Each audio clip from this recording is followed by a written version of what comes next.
आदाब, मैं हूं मुमताज आलम रिजवी और इस वक्त मैं आपको दो तीन बड़ी इंपॉर्टेंट खबरें दूंगा जो वाकई काबिले तवज्जो है। सबसे पहली बात यह है कि अमेरिका के अंदर जंग के दौरान क्या हो रहा है ये जानना बहुत जरूरी है। आपने सुना कि लाखों लाख लोग सड़कों पे उतरे हुए हैं। वहां डोनाल्ड ट्रंप की कुर्सी खतरे में दिखाई दे रही है।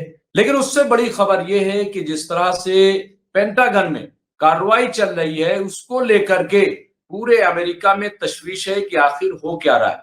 क्योंकि फॉक्स न्यूज ने जो खबर चलाई है उसके मुताबिक अब तक एयरफोर्स और नेवी के कई बड़े अफसरान को बाहर कर दिया गया है। मुसलसल वहां पे कार्रवाई हो रही है। ये कार्रवाई क्यों हो रही है?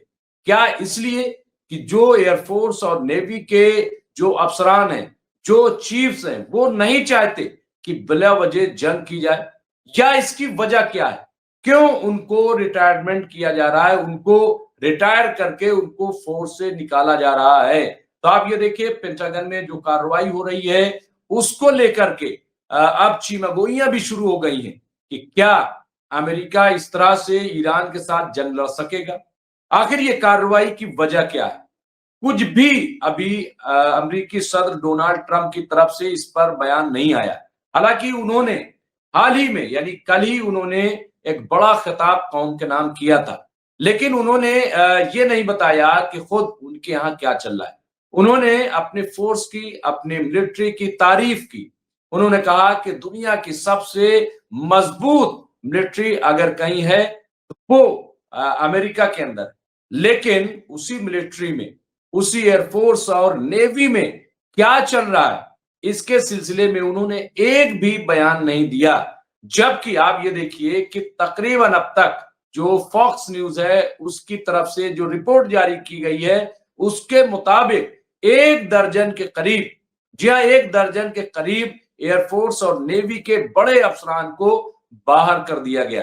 इससे पहले याद होगा कि एक मिलिट्री अफसर को जब बाहर किया गया था, उसने जो बयान दिया था वो बहुत ही हैरान करने वाला था। उसने डोनाल्ड ट्रंप के ऑपरेशन की पूरी पोल खोल दी थी और बताया था कि किस तरह से ये अमेरिका को नुकसान पहुंचाने का काम कर रहे हैं। जब जंग नहीं शुरू हुई थी उससे पहले ये खबरें आ रही थी कि जो पेंटागन के माहिरीन हैं उनका बार बार ये कहना था कि चाहिए अमेरिका को कि वो ईरान पे अटैक न करे। लेकिन इसके बावजूद इन बातों को नजरअंदाज किया गया। खबर यह है कि इजराइल के दबाव में ये पूरा हमला किया गया। तो बहरहाल ये अपने आप में एक बहुत ही इंपॉर्टेंट, बहुत ही बड़ी खबर है अगर इस तरह की कार्रवाई पेंटागन में देखने को मिल रही है। इससे नहीं लग रहा है कि अमेरिका बहुत दिनों तक जंग में स्टैंड कर सकेगा।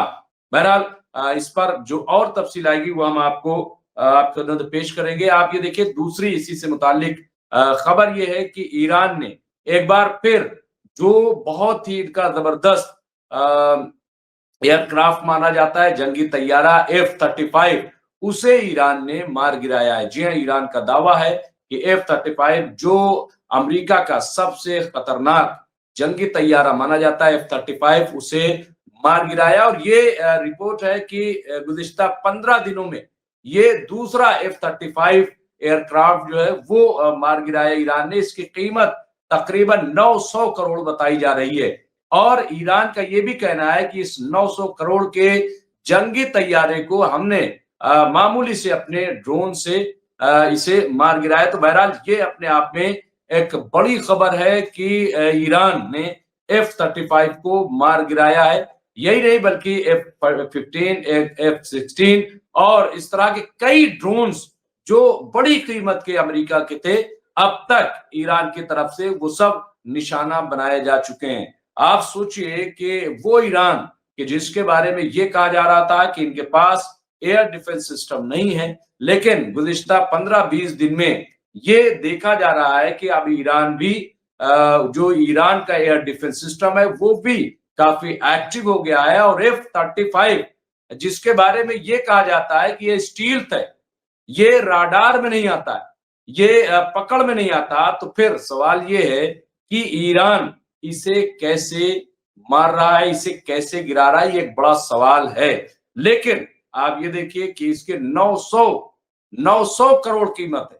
हाँ? और इसे ईरान जो है वो मार गिराता है, तो ये भारी नुकसान अमेरिका का बताया जा रहा है। अब सवाल ये है कि अमेरिका के पास है क्या?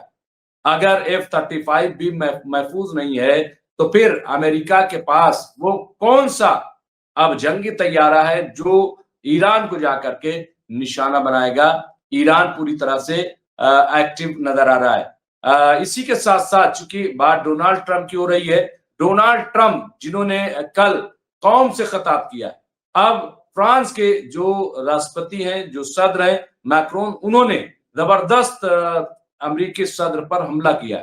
उन्होंने कहा कि डोनाल्ड ट्रंप को चाहिए कि वो मजाक छोड़ करके संजीदगी इख्तियार करें। वो मुसलसल मजाक करते रहते हैं, ये ठीक नहीं है। दरअसल डोनाल्ड ट्रंप ने फ्रांस के राष्ट्रपति पर तंज कसा था। उन्होंने कहा कि वो जो मैक्रोन है उन पर उनकी जो अहलिया है, उनकी जो पत्नी है, वो उन्हें टार्चर करती हैं। उन्होंने कहा कि वो उन्हें चोट पहुंचाने का काम करती हैं, और उसका जिक्र करते हुए पिछले यानी 2025 में एक वाकये का जिक्र करते हुए डोनाल्ड ट्रंप ने कहा कि दरअसल उनके चेहरे पर उनकी पत्नी ने एक चोट की थी, अभी उससे वो मैक्रोन जो है उभर नहीं पा रहे। तो इस तरह का जिक्र उन्होंने किया है।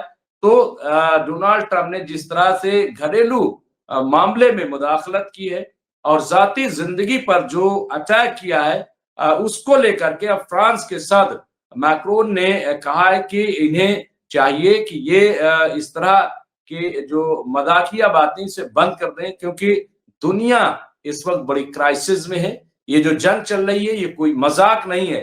दरअसल डोनाल्ड ट्रंप चाहते थे कि फ्रांस जंग में उनके साथ आ जाए, लेकिन फ्रांस के सदर ने साफ मना कर दिया कि हम इस जंग का हिस्सा नहीं बन सकते, क्योंकि ये जंग जबरदस्ती ईरान पर थोपी गई है, गैर कानूनी तरीके से थोपी गई है।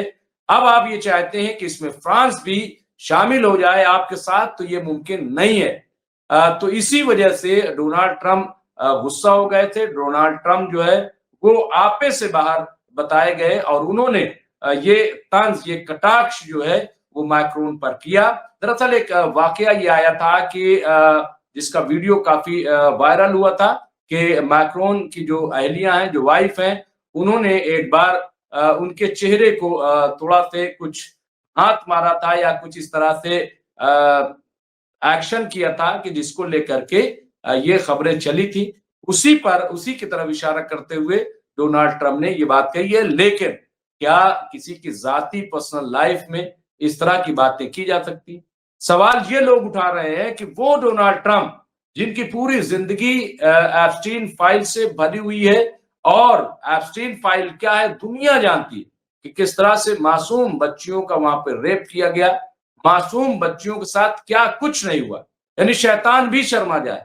वो डोनाल्ड ट्रंप अब किसी प्रेसिडेंट की जाती जिंदगी में इस तरह से मुदाखलत कर रहे हैं, तो जाहिर सी बात है रिएक्शन आना जरूरी है। तो क्या डोनाल्ड ट्रंप किसी को इस जंग में शामिल कराने के लिए उनकी जाती जिंदगी में दाखिल हो जाएंगे, उनकी जाती जिंदगी पर अटैक करेंगे? ये बहुत ही शर्मनाक है और इसकी मजम्मत की जा रही। तो इस वक्त की ये कुछ अहम खबरें थी जो हमने आपको दी। एक खबर और बहुत इंपॉर्टेंट है जो क्यूबा से आ रही। जी हाँ, क्यूबा में जबरदस्त तरीके से अमेरिका के खिलाफ एहतजाजी मुजाहरे किए जा रहे हैं। याद रहे कि अमेरिका बार बार धमकी दे रहा है कि अब ईरान के बाद अगला निशाना क्यूबा को बनाया जाएगा, क्यूबा पे कंट्रोल किया जाएगा। इस धमकी को लेकर के वहां की हुकूमत अपनी नाराजगी जाहिर कर रही, वहीं अवामी सतह पर भी अमेरिका के खिलाफ जबरदस्त गुस्सा दिखाई दे रहा है। आप देख सकते हैं कि किस तरह से क्यूबा के अवाम अब सड़कों पे उतर आए हैं और अमेरिका के खिलाफ नारेबाजी कर रहे हैं। अमेरिका के जो सदर है डोनाल्ड ट्रंप उनके खिलाफ नाराजगी जाहिर कर रहे हैं। जाहिर है कि न सिर्फ ये कि अमेरिका के अंदर, इजराइल के अंदर, बल्कि दूसरे ममालिक के अंदर भी अमेरिका को लेकर के भारी गुस्सा है। यमन हो, ईरान हो, इजराइल हो, अमेरिका हो या बहरीन आप देख लीजिए, जॉर्डन देख लीजिए, दुनिया के कई ऐसे ममालिक हैं, लंदन है, तमाम अमेरिका के खिलाफ जबरदस्त तरीके से एहतजाजी मुजाहरे किए जा रहे हैं। लेकिन ये जो क्यूबा है, जहां पे कब्जा करने की बार बार अमेरिका धमकी दे रहा है, तो अब उसके खिलाफ ये जबरदस्त एहतजाज देखने को मिल रहा है कि वहां के अवाम सड़कों पे उतर आए। ये आप देख सकते हैं कि हजारों लोग इस वक्त सड़कों पर उतर करके डोनाल्ड ट्रंप के खिलाफ नारेबाजी कर रहे हैं। तो दुनिया में नाराजगी देखने को मिल रही है अमेरिका की कार्रवाई के खिलाफ। अमेरिका जिस तरह से कार्रवाई कर रहा है, जिस तरह से गैर कानूनी तरीके से मुल्कों पर कब्जा कर रहा है, उसको लेकर के बार बार अमेरिका एक के बाद एक, आप देखिए कि दुनिया को निशाना बनाने का काम कर रहा है। अब एक दादागिरी अमेरिका अपनी साबित करना चाहता है कि हम जो चाहेंगे वही करेंगे। ना यूएनओ है, ना कोई इंटरनेशनल कोर्ट है, बल्कि जो कुछ है वो हम हैं। यानी अमेरिका जहां चाहे जैसे चाहे कब्जा कर ले। वेनेजुला में जिस तरह से अमेरिका ने घुस करके वहां के राष्ट्रपति को अरेस्ट किया था और पूरा वेनेजुला पर कब्जा कर लिया, वहां के तेल पे, वहां पे दूसरी एनर्जी पे। इसके बाद ईरान पे जो अटैक किया, यहाँ पे भी मकसद यही था कि ईरान पे कब्जा करके वहां का तख्ता पलट करके और वहां की जो तेल इंडस्ट्री है उस पर पूरी तरह से कब्जा कर ले। लेकिन ईरान में ये हुआ नहीं, ईरान में जंग जारी है। अब अभी ईरान की जब जब खत्म नहीं हुई, क्यूबा पे हमला करने की बात कर रहे हैं, क्यूबा पर कब्जा करने की बात कर रहे हैं। लेकिन अब वहां पे आप देखिए कि अवामी सतह पर किस तरह की नाराजगी देखने को मिल रही है। तो ये बहुत ही इंपॉर्टेंट खबर है। इस पर क्या अमेरिका का रिएक्शन होता है, दुनिया में इसका क्या असर होगा, इस पर हम नजर रखेंगे और आपको अपडेट करते रहेंगे। तो देखते रहिए इस तरह की खबरें एमएमसी न्यूज इंडिया पे। दीजिए इजाजत, बहुत बहुत शुक्रिया।